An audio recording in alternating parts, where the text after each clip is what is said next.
যে আমার এক ইশারায় ওকে টপকে দেওয়ার অথবা ওর ক্যারিয়ার নষ্ট করার পাওয়ার আমার আছে, তাই না? কথাটা সত্যি। একটা ইলিগাল প্রফেশনে থাকাতে হাজারো পলিটিশিয়ানের সাথে উঠে বসা অপূর্বের। না হলে একটা মানুষ হাজারো খুন খারাপি করলেও কেন উপরমহল গ্রেপ্তার করলো না তাকে? যেখানে স্বয়ং রাহি আপুই আন্ডারকভারের এজেন্ট হয়ে এইসবের সাথে যুক্ত আছে, সেখানে ক্ষমতাশীল পলিটিশিয়ান বা অফিসারদের এইসব ব্ল্যাক বিজনেসে যুক্ত হওয়া তো অস্বাভাবিক কিছু না। আমি করুণ চোখে তাকালাম ভাইয়ার দিকে। মায়ের পর একমাত্র শেষ অবলম্বন হয়েছিল আনভীর। আমি বলে উঠলাম, আমি নিজে ওনাকে ছেড়ে দিব ভাইয়া, তুমি যা বলবে তাই করব। ওনার সাথে সব সম্পর্ক শেষ করে দিব, কিন্তু প্লিজ ওনার কোনো ক্ষতি করবে না প্লিজ।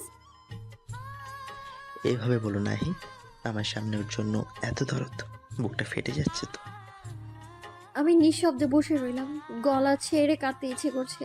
আমি জানি অপূর্ব ভাইয়ার কাছে আমি এখন সবচেয়ে নোংরা চরিত্রের মেয়ে, কিন্তু আমার কিছুই করার নেই। অপূর্ব ভাইয়া এবার বলল, এসব ঢং আমার সামনে করে লাভ নেই আহি, যাই করিস না কেন। আমার কাছে তুই একজন প্রস্টিটিউট ছাড়া আর কিচ্ছুই না। এত কিছুর পরেও তোকে আমি বিয়ে করবো ভাবছিস? উফ, তোকে নিঃশেষ করব। ওই এয়ারকের সাথে প্রতি রাতে যতটা ফুর্তি করেছিস সেগুলোর প্রত্যেকটা। আর বলতে পারলো না অপূর্ব ভাইয়া। হঠাৎ কলারে হ্যাচকা টান পড়াতে সে মুখ থুবড়ে পড়ে গেল অন্য সাইডে। আনভীরকে আচমকে এখানে দেখে আশ্চর্যের চরম সীমানায় চলে গেলাম আমি। আনভীর ভাইয়াকে টেনে লকার রুম থেকে বাইরে নিয়ে গেলেন। করিডোরের সামনে সমান তালে মারতে থাকলেন তাকে। নাক মুখ থেকে অনর্গল রক্ত গড়িয়ে পড়ছে ভাইয়ার। আমি কয়েক মুহূর্তে স্তব্ধ হয়ে রইলাম এই দৃশ্য দেখে। বুঝে উঠতে সময় লাগলো অনেক। মাস্ক পরেননি আনভীর। এভাবেই একটা হসপিটালে একজন মানুষকে নির্বিকারে মারতে দেখে সবাই হতভম্ব হয়ে গেল। যেন বিশ্বাস করতে পারছে না এটা আর কেউ না, স্টার হিটের সেই গ্রেট ভোকাল স্টার ARK ওরফে আনভীর রেজওয়ান খান। লোকজন ইতিমধ্যে ভিডিও করা শুরু করে দিয়েছে এমন অপ্রকাশ্য দৃশ্যের। আনভীর চেঁচিয়ে বলে উঠল, তোকে মেরেই ফেলবো আজ। সাহস কি করে হলো? হ্যাঁ? সাহস কি করে হলো তোরকে জঘন্য কথা বলার? অপূর্ব ভাইয়াও এবার পাল্টা আঘাত করলো আনভীরকে, তবে তার জোর ছিল আনভীরের তুলনায় কম। হসপিটালে এমন ভয়াবহ দৃশ্যের জন্য বাধ্য হয়ে অথরিটিকে আসতে হলো এইখানে। সাধারণ মানুষদের সরিয়ে ফেলে কোনো মতে গার্ড এলো ওদের থামাতে। আনভীর চিৎকার করে বলে উঠল, Stay away from my girl, you bastard. Otherwise I will kill you. অপূর্বর মুখে কোনো প্রতিক্রিয়া নেই। সে একটা অদ্ভুত চাহনি দিয়ে নাকের রক্ত মুছে পা বাড়ালো এখান থেকে চলে যাওয়ার উদ্দেশ্যে। সবাইকে অবাক করে দিয়ে আনভীর আচমকা হাত টেনে ধরলো আমার। গম্ভীর স্বরে বলে উঠল, চলো এখান থেকে।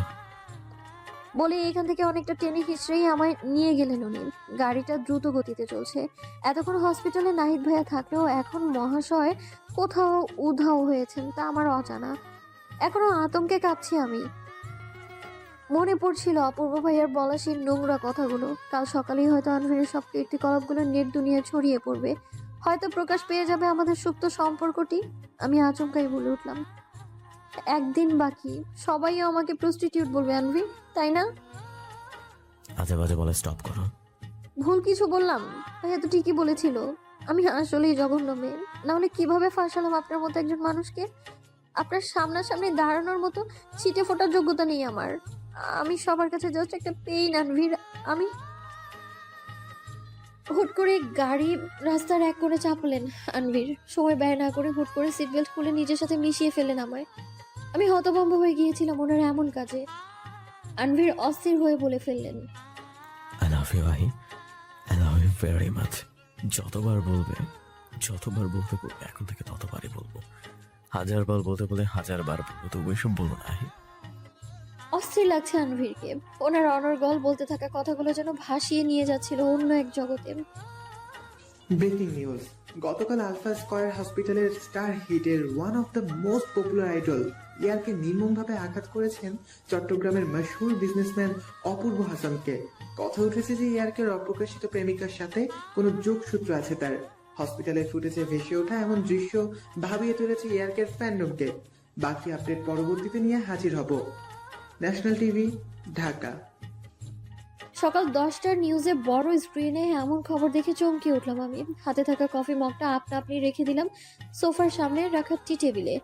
নাইট ভাইয়ের নিরুত্তর বসে আছেন, অনুমনস্ক চালিয়ে যাচ্ছেন মোবাইল সে। আমি জিজ্ঞেস করলাম, এইসব কি ভাইয়া? মলিন হাসলো সে, বললেন, গত রাত থেকে আপনি যে চিন্তায় ঘুমোতে পারেননি সেটাই। কথাটা সত্য। গতকাল আনভীরের অপূর্ব ভাইয়ার সাথে হাতাহাতির পর মনে ভয় ঢুকে গিয়েছিল যে মিডিয়ায় খবরটা প্রকাশ পেলে কি অবস্থা হবে। আর আমার ভয়টাই সত্যি হলো।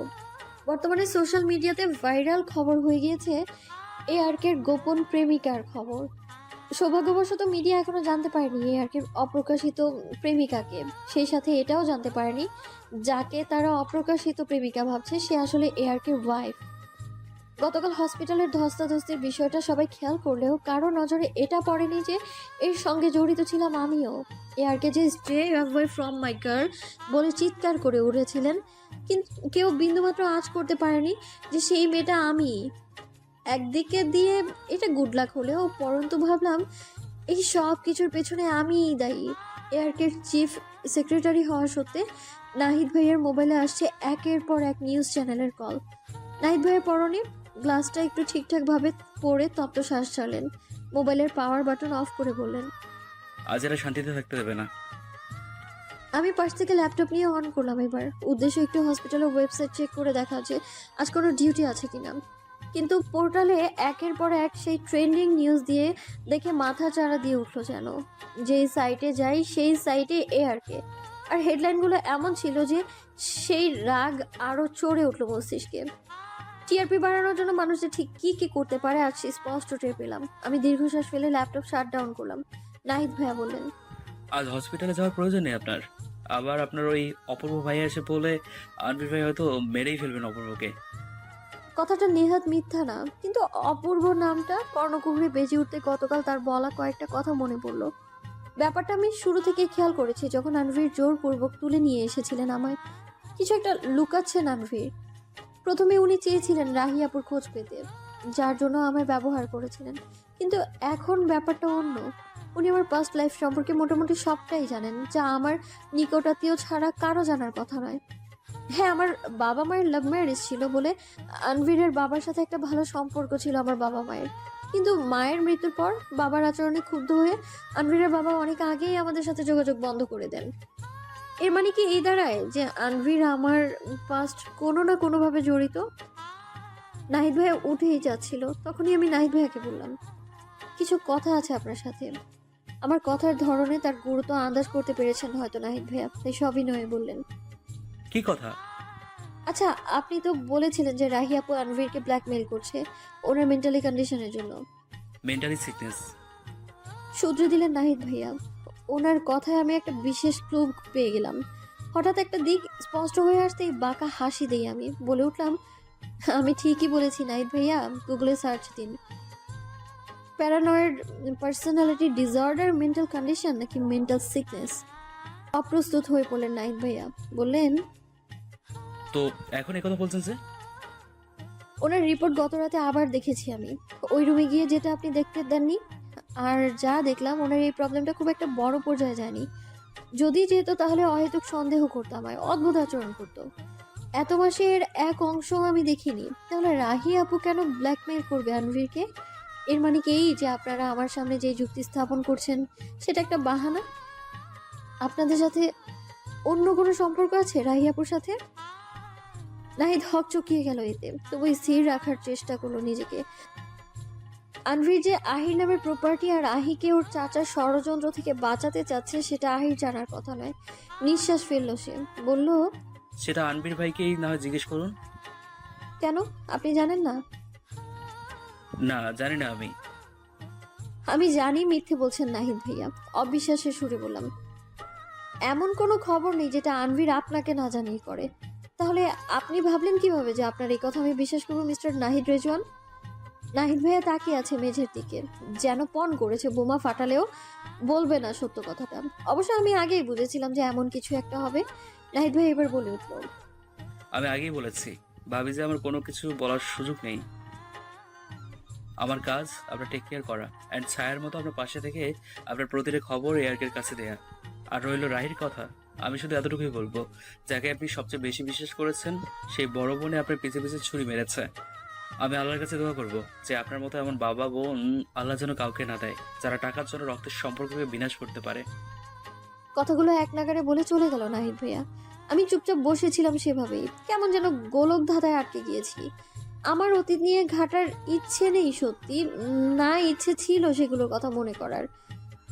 আমি চেয়েছিলাম আনভীরের সাথে সারা জীবন কাটাতে, হয়তো ভাগ্য সেটাও কেড়ে নিবে আমার থেকে। চাচি হয়তো ঠিকই বলতো, আসলেই ভালোবাসার মানুষ পাওয়ার সৌভাগ্যটাও আমার নেই।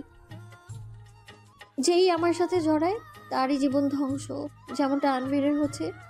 আমি জানি যে এই নিউজের ক্ষেত্রে পরোক্ষভাবে হলেও অপূর্ব ভাইয়ার হাত আছে, আর আমি চাই না আমার জন্য আনভীরের জীবন বা ক্যারিয়ারে কোনো প্রভাব পড়ুক। আমি সিঁড়ি ভেঙে উপরে গেলাম এবার। আনভীর সকালে উঠে ব্রেকফাস্ট করছিলেন আর দেখছিলেন টিভিতে ওনাকে নিয়ে অজস্র নিউজ। অন্য কেউ হলে হয়তো ভেঙে পড়তো এমন নিউজ দেখে, বা একটু হলেও টেনশনে থাকতো। অদ্ভুত হলেও সত্য, এমন কোনো প্রতিক্রিয়াই দেখিনি আমি আনভীরের মধ্যে, যেন এসব কোনো ব্যাপারই না। তারপর উনি সেই যে রুমে গেলেন আর বের হলেন না। আমি পা টিপে টিপে রুমে গেলাম। এখন অফ হোয়াইট কালারের ওয়ালে দেখা গেল আনভীরের একটা বড় ফ্রেমের ছবি। ছবিটা আনভীরের খুব পছন্দের, কারণ এই বার্থডেতে ওনার ফ্যানরা ওনার উদ্দেশ্যে সারপ্রাইজ হোল্ড করেছিল। রুমে কেউ নেই, বারান্দায় ওনার গিটার পড়ে আছে। আমি সেটা নিয়ে ডেস্কের সাইডে গিটার রাখার জায়গাটিতে রেখে দিলাম। তখনই ওয়াশরুম থেকে বেরিয়ে এলেন আনভীর।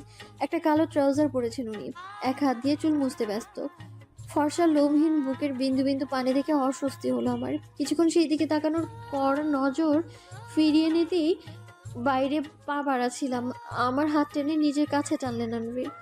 আমার পুরো শরীর স্তব্ধ। আনভীর বেডে বসে পড়লেন, জড়ানো গলায় বললেন। চুলটা মুছে দাও তো।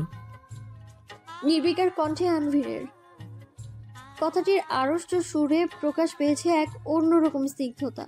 আমি বিনা বাক্যে তাকিয়ে থাকলাম ওনার পানে। একজন মানুষের সাথে এত কিছু হয়ে গেল, বাইরে না জানি ওনাকে নিয়ে কত বানোয়াট কথা বলা হচ্ছে, তবু উনি বসে আছেন এতটা ভাবনাহীন ভাবে। এর সঙ্গে আমি জড়িত আছি বলেই কি মানুষটার এত মৌনতা? আমি পাহাড় সমান অস্বস্তি নিয়ে ওনার হাত থেকে কেড়ে নিলাম শুভ্র রঙের তোয়ালিটা। অন্যরকম লাগছে এভাবে আনফিরের কাছে এসে, এমন অভিজ্ঞতা কমই হয়েছে আমার। চুলগুলো তারপর আমি মুছে দিতে থাকলাম সন্তর্পণে। আমায় অবাক করে দিয়ে আমার কোমর জড়িয়ে বসে রইলেন আনফির, চোখের নিষ্প্রভ দৃষ্টি আমার দিকে। এমন চাহনিতে আমার ধীর গতিতে চলা হাত আরো স্থির হয়ে গেল। না পারছি এভাবে থাকতে, আর না পারছি এই দৃষ্টির মর্ম বুঝতে। চশমাবিহীন এই চোখ জোড়া অন্যরকম লাগছে এই মুহূর্তে। ওনার কপট নীরবতা বিষাক্ত লাগছিল আমার কাছে। হাল ছেড়ে অবশেষে বলেই ফেললাম, এমন কেন আপনি আনভীর? বাইরে যে অপূর্ব ভাইয়ের জন্য আপনার নামে লোকের নানা কথা রটাচ্ছে, সেগুলো থামাবেন না? এভাবে চুপ করে থাকলে কি সব মিটমাট হয়ে যাবে? সেটা তোমার না ভাবলেও চলবে আহি। জড়ানো প্রতি উত্তর আনভীরের। ওনার এমন নিরুক্ত ব্যবহার ভালো লাগছে না আমার কাছে। উনি কিছু বলছেন না ঠিকই, তবে আমি জানি এইসবের পেছনে দায়ী আমি। আনভীর অপূর্ব ভাইয়াকে মেরেছেন আমার জন্য। প্রেস কনফারেন্সের পর জরুরি কাজ ছেড়ে শুধুমাত্র ছুটে এসেছেন আমার জন্য।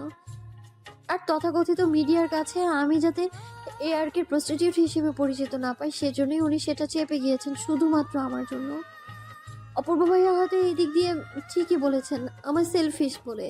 আমি নিজের ভালোর জন্যই তো এইভাবে ওনাকে বিপদে ফেলে পড়ে আছি বেহায়ার মতো। ছোট কামড়ে নিজের ভারাক্রান্ত দুঃখগুলোকে নিয়ন্ত্রণে আনি এবার। ঘোরগ্রস্তের ন্যায় বলি, আমার জন্যই এসব হচ্ছে আনভীর। আপনি বলুন আর না বলুন, আমি ঠিকই বুঝতে পারছি। আমি আচমকা বিনা বাক্যে আমায় নিজের কোলে বসিয়ে নিলেন আনভীর। আমি অপ্রস্তুত হয়ে পড়লাম, নিজের বোধ বুদ্ধি হারিয়ে অস্থির দৃষ্টি ফেললাম ওনার দিকে। মুখে ভাবনার লেশ মাত্র নেই, বরং অয়ন জোড়ায় খেলা করছে অজস্র অব্যক্ত কিছু কথা। সেই দৃষ্টির অতলে হারিয়ে যাওয়াতে ক্রমেই অস্থিরে ছটফট করতে থাকা মন শান্ত হয়ে গেল আমার। আনভীর খাটের এক প্রান্তে রাখা হাত উঠিয়ে আমার ঘাড়ের পেছনে রাখলেন এবার, আর অন্য হাত দিয়ে চুল সরিয়ে দিলেন কান পিঠে। হাতের শীতল স্পর্শ যা স্পষ্টতই ইঙ্গিত দিচ্ছে অন্য কিছু। রুদ্ধশ্বাস ফেলে অবশেষে তাই বলেই ফেললাম, আনভীর। আর কথা না।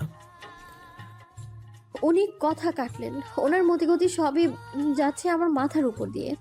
গতকাল থেকে অন্যরকম আচরণ করছেন উনি। অপূর্ব ভাইয়ার আমার প্রতি সেই ব্যবহারগুলো ওনার মনে এতটাই প্রভাব ফেলে যায় এখন এক মুহূর্তের জন্যও চান না আমায় কষ্ট দিতে। ওনার এই রূপটা অন্তরে ভালো লাগার আরও এক ধাপ সৃষ্টি করলো। খুব ইচ্ছে করছে এখন ওনার ওষ্ঠে একটা ছোট্ট আদর স্পর্শ করতে, কিন্তু সাহস নেই। সেই সাথে একদিন তো এই মায়া ছেড়ে আমায় ওই জাহান্নামে ফিরে যেতেই হবে ওনার ভালোর জন্য। তো কি লাভ এই মায়া বাড়িয়ে? আনভির গালে হাত রাখলেন আমার, প্রগাঢ় কণ্ঠে বললেন, তোমায় না বলছি আহি আজে বাজে কথা না বলতে। তোমার জন্য কিছুই হয়নি বুঝছো। অপূর্ব আঘাত পাওয়ার প্রাপ্য ছিল। ওর বোঝা উচিত ছিল যে আমার আহি এখন ওর কাঠের পুতুল না, যে আহির গাল ও হিংস্রের মতো চেপে ধরেছে, প্রস্টিটিউট বলে সম্বোধন করেছে, সেই আহি আপাত মস্তকে আমার।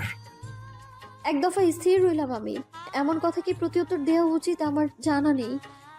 আমি ওনার চুলগুলো মুছে উঠে দাঁড়ালাম ওনার কাছ থেকে, মৌন কণ্ঠে বললাম, আমি নিচে যাচ্ছি, কাজ আছে আমার। টিভি স্ক্রিনে টেলিকাস্ট করা নিউজের দিকে এক ধ্যানে তাকিয়ে আছে অপূর্ব, হাতে এক মগ কফি। সেটা সে খাচ্ছে তৃপ্তি সহকারে। কপালে ব্যান্ডেজ থাকলেও সেদিকে ওর কোনো মাথা ব্যথা নেই। ইকবাল সাহেব নিজের আদরের ভাতিজার কাজকর্ম দেখে অবাক না হয়ে পারল না পেরে অপূর্বর বাবার কাছে ফিসফিসিয়ে বলেই ফেলল, ভাইজান, চাচাজি ওই ছেলের হাতে মায়ের খেয়ে মনে হয় মাথা নষ্ট হয়ে গেছে। না হলে অপূর্বের মতো একটা ভয়ঙ্কর ছেলে যে এক নাগাড়ে 5টা মানুষের জান কবজ করে, সেই ছেলে এভাবে মায়ের খেয়ে বিন্দাস ঘুরে বেড়ায়। এই জন্য তুই একটা মাথা মতা ইকবাল। বয়সে তুই বড় হলেও আমার ছেলের মতো বুদ্ধি তোরও হয় নাই বলে ও আহিরের প্রপার্টি কাগজগুলো ওর হাতে, আর তোর মেয়ে হয়েও তুই নিতে পারলি না। অপমানে মুখ থমথমে হয়ে গেল ইকবাল সাহেবের। অগত্যায় চুপ রইলেন তিনি। তবে আনবীরের বাবার চোখে মুখে সন্দেহের আভাস।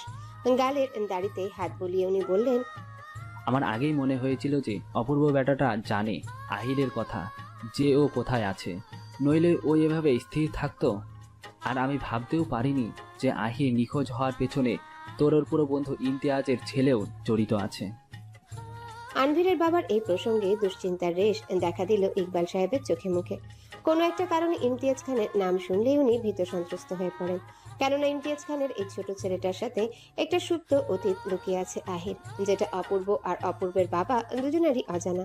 এরা শুধু এটাই জানে যে আহির মায়ের মৃত্যুর পেছনে ইকবাল সাহেব দায়ী। ইকবাল সাহেব আমতা আমতা করে বললেন, মানে ভাইজান, হঠাৎ এসব বলছেন যে? হঠাৎ বলছি না। আচ্ছা, তোর কি মনে হয় যে ওই ইমতিয়াজের ছেলে, কি জানি নাম, হ্যাঁ আনভীর, আনভীরের সাথে কি সম্পর্ক তোর মেয়ের সাথে? একজন রকস্টার এমনকি এমনি আহিকে নিজের সাথে জড়িয়ে নিল, যেদিকে এটা ওর কেরিয়ারের বিষয়। এটা নিজেও জানে না ইকবাল। আহির মায়ের মৃত্যুর পর ও আর যোগাযোগ করেনি ইমতিয়াজের সাথে। এর একটা কারণ, আহির মা মৃত্যুর পূর্বে ওর উইলের কথা বলে দিয়েছিল আনভীরকে। আনভীর তখন নাবালক হলে অবুঝ ছিল না। লন্ডন যাওয়ার পূর্বে শেষ সাক্ষাতে আনভীরকে আহির মা উইলের কথা বলে, সাথে এটাও বলে এই কথাটি ওর বাবাকে জানাতে। আহির মা পরিবারের অমতেই বিয়ে করেছিল বলে প্রথম কয়েকটা বছর আনভীরদের বাড়িতেই থেকেছিল তারা। তখনই আনভীর আর আজরানের সাথে আহির মায়ের একটা ভালো আন্ডারস্ট্যান্ডিং হয়ে যায়। আনভীর অজ্ঞান ছিল ছোট মার প্রতি। আর পরবর্তীতে যখন আহির মা জানতে পারে যে ইকবাল আসলে ওকে বিয়েই করেছে সম্পত্তির জন্য, তাই আনভীরকেই বলে যায় তার অব্যক্ত কথা। ইকবাল সাহেবকে এতটা চুপ থাকতে দেখে অপূর্বের বাবা কিছু বললেন না, আর পা এগিয়ে গেলেন অপূর্বর দিকে। বললেন, ব্যথা কমেছে? আমি কখন বললাম যে আমার ব্যথা করছিল? নিষ্প্রভ কণ্ঠ অপূর্বর। উনি নিঃশ্বাস ছাড়লেন। ছেলের মতিগতি কিছুই বুঝে উঠতে পারছেন না উনি, তাই বললেন, তুই এত খুশিতে হাসছিস কেন বলতো অপূর্ব? তোর কাজকর্ম আমার ভালো ঠেকছে না। কেন, কি হয়েছে? তুই আমায় কি হয়েছে মানে? তুই আমায় বলিস নাই কেন যে আহি কার আছে? আর ওকে নিয়েই বা আসলি না কেন? তুই কি ভুলে যাচ্ছিস যত দ্রুত সম্ভব এইগুলো হস্তান্তর করতে হবে? আহিকে এতগুলো বছর বড় করেছি কি এমনি এমনি? শোন, আহিকে নিয়ে আমার মাথা ব্যথা নাই। আমি শুধু ওর মায়ের নামে ওই যে ভিটে পড়ে আছে ওইটা আমার চাই। হ্যালো বন্ধুরা, পরবর্তী পার্ট খুব তাড়াতাড়ি আসবে, তো সবাই অপেক্ষায় থাকো। আর চ্যানেলটি যারা এখনো সাবস্ক্রাইব করোনি তারা পরবর্তী পার্ট দেখার জন্য চ্যানেলটি সাবস্ক্রাইব করে রেখো। ধন্যবাদ সবাইকে, আমাদের সাথেই থেকো।